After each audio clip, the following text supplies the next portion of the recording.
Sejak awal Desember 2024, warga Kristiani di Makassar mulai berburu parsel.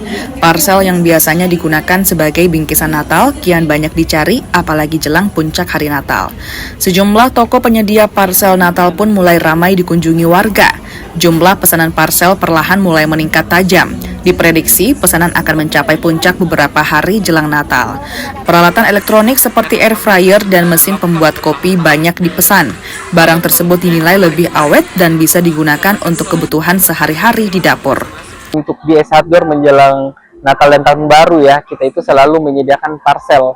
Nah, parsel yang kita siapkan di sini adalah parsel yang memang ada kaitannya sama Christmas, tetapi ini juga kan kadang di akhir tahun juga itu banyak yang ingin saling berbagi kado dan sebagainya, kita juga bisa menyediakan seperti itu.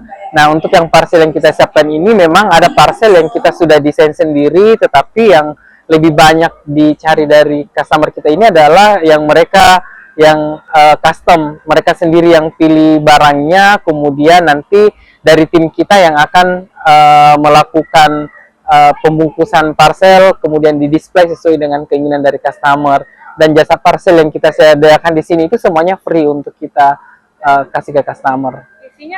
Harga setiap parsel dipatok mulai dari Rp700.000 hingga harga Rp10 juta tergantung isi parsel. Pesanan yang datang tak hanya dari kota Makassar, tapi dari luar kota Makassar. Nila Rustam, Kompas TV Makassar, Sulawesi Selatan.